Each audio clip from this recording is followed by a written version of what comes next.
السلام عليكم ورحمة الله وبركاته. أهلا وسهلا بكل المتابعين المحترمين هنا من كل مكان. عاملين ايه؟ يا رب تكونوا بخير. مشكلة النهاردة بتقول احنا الحلقات اللي فاتت ذكرنا مشكلة ان زوجة بتقول ان زوجي مش عايز يعمل معايا علاقة، مش عايزني اتدلع عليه والبس وانا لسه عروسة جديدة. النهاردة بقى المشكلة العكس خالص. زوجة النهاردة بتشتكي بتقول انا جوزي عاوزني باستمرار، عاوز يعمل معايا علاقة باستمرار في اليوم مرة واتنين وتلاتة واربعة وخمسة كمان. انا تعبت وزهقت ومش عارفة اعمل ايه. ولما بتكلم معاه بيقول لي انا هطلقك، انا هتجوز تاني، انا من حقي ان انا زوجة واتنين وتلاتة واربعة. يا ريت تشوفوا لي حل لمشكلتي وتقولوا لي اعمل ايه، عشان مش عارفة اعمل ايه وخايفة اخرب بيتي وانا عندي طفلين، وهروح فين ومين هيصرف على ولادي وانا ما بشتغلش ومش عارفة اعمل ايه، وتعبت فعلا من الموضوع ده.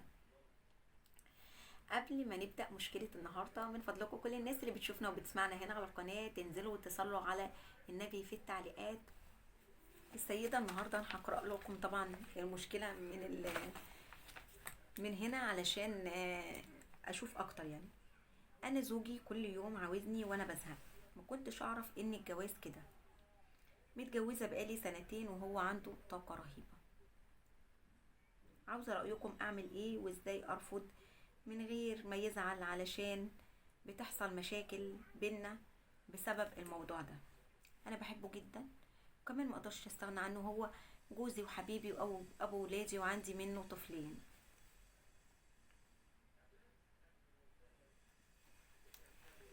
طيب يا حبيبتي بصي، يعني يا جماعة سبحان الله، يا احنا مفيش حد بأمانة عاجبه حاله.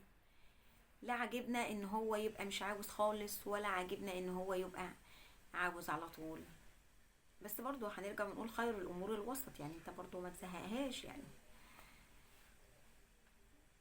بصي عايزاكي تحطي في دماغك علشان بس ما تعقديش نفسك ان الموضوع ده، فكرة العلاقة دي انت كمان بترجع عليكي بفايدة، انت كمان بتقدري بتستفيدي منها.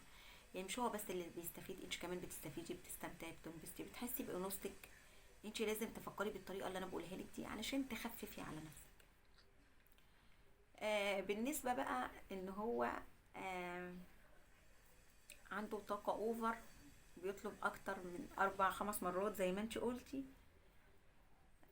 ف مش عارفة اقولك ايه.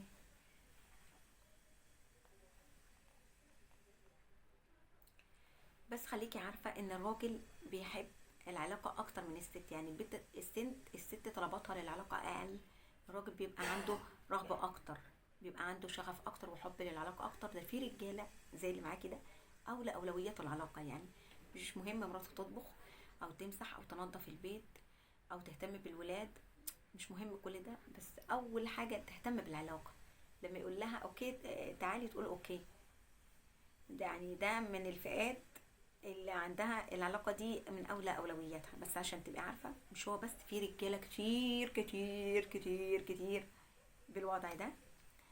آه خليكي عارفة ان الموضوع ده او العلاقة دي في حلال، ربنا محللها لنا وربنا شاهد عليها، واحنا مش بنعمل حاجة حرام. وكده انا بعيب في زوجي وانتي بتؤجري على ده. يعني خليكي عارفة ان حتى لو الموضوع كان متعب او مرهق بالنسبة لك، انا بعمل حاجة بأجر عليها. زي مثلا ما بتعملي بتطبخي، تقفي في المطبخ بتطبخي لولادك، بتذاكري لهم، بتلعبيهم، بتعملي لهم شاور، بتسرحي لهم شعرهم، كل ده انت بتؤجري عليه. فبرضه لما بتعملي علاقة مع زوجك انت بتؤجري عليها، يعني احتسبي الاجر عند ربنا علشان تخففي من على نفسك الحمل، علشان تقدري تعملي ده بعد كده تاني. كمان كمان لازم تفكري يعني هو بيحبك وعاوز يعف نفسه بيكي، وما يبصش لبره وما يبصش لواحدة تانية. مش بدال ما هو يخليكي كده قاعدة على ذمته ويبقى متعدد العلاقات ويعرف ستات تانية ويروح يعمل ده مع ستات تانية والبيت يخرب وحياتك تخرب. خلي بالك هو ممكن يقدر يعمل كده على فكرة، في رجالة فعلا بتعمل كده. مش بقول كده عشان هو يروح يعمل كده، بس فعلا في رجالة بتقدر تعمل كده وبيعملوا كده بالفعل. مشاكل كتير بتجيلنا بسبب الخيانة. فحاولي تحافظي على بيتك وعلى ولادك وعلى زوجك. هو بيحبك وبيعف في نفسه معاكي. طلباته اوفر انا عارفه ومقدره ده، بس معلش انت هتأجري على ده وانت كمان بتستمتعي بده، لازم تقولي لنفسك كده وده حقه. حتى لو متعب بالنسبه لك، بس برضو ده حقه، عشان بس نبقى صراحه مع بعض. انتي اتكلمي معاه. مثلا لو بيطلب 5 مرات، مثلا خليها مرتين، خليها 3. مثلا لو كل يوم مرتين بالاستمرارية. يعني انتي حاولي تظبطي موضوع كم مرة ده معاه، يقلل منه. يعني مثلا انا بتعب، انا برضو عندي ولاد، الولاد بياخدوا مني مجهود، والبيت يعني حاولي كده ايه تتكلمي معاه بالراحة. اتمنى يا رب ربنا يصلح حالك وحال كل البيوت. آه طبعا مستنية رأي الناس اللي بتسمعنا وبتشوفنا، رأي حضراتكم هنا في التعليقات، علشان صاحب أو صاحبة المشكلة تقدر تختار الحل المناسب لمشكلتها. أتمنى لك حياة سعيدة. اهدي، صلي، قولي يا رب، يا رب اهديه، يا رب ظبط الأمور دي بينا، يا رب ظبط الموضوع ده بينا. بس أنا شايفة إن الموضوع ما يستحقش خراب بيوت. ما تخلوش يتجوز عليكي، صدقيني مش هترتاحي، البيت هيتخرب. برضو ما تخلوش يبص بره، علشان لو بص بره بيتك هيتخرب. الستات كتير هتقبل وتوافق وتاخده منك وتضحك عليه وهتبقى بقى ايه بتدوس كده على الحديد زي ما بيقولوا، هو سخنة، هي عارفة هو عايز ايه وهتديهوله، وهتلعب على الوتر ده، وممكن تتجوزه بعد كده وهتخربي بيتك. فما تحطيش في نفسك في مشاكل انت في غنى عنها، معلش. حاولي تيجي على نفسك شوية عشان خاطر بيتك وعشان خاطر اولادك، واقنعي نفسك ان انت بتستمتعي بالموضوع ده وبتأجري عليه زي ما قلتلك. واتمنى لك حياة سعيدة ان شاء الله باذن الله. من فضلكم كل اللي بيسمعنا يكتب لها تعليقاته، رأيه في التعليقات، وهي تقدر تختار الحل المناسب لمشكلتها. اتمنى يا رب تكونوا استفدتوا من مشكلة النهاردة. لو عندكم مشاكل وعايزين تبعتوها لي، طبعا في سرية تامة هتلاقوني موجودة على التيك توك وعلى الانستا. هسيب لكم لينكات التواصل معايا على التيك توك وعلى الانستا تحت في صندوق الوصف. هتجيبوا صندوق الوصف من كلمة المزيد اللي جنب اسم القناة، في كلمة المزيد تضغطوا عليها، هتنزلوا تحت في صندوق الوصف، هتلاقوا لينك التواصل الفيسبوك والتيك توك والانستا، دول اكتر وقت بكون موجودة فيه.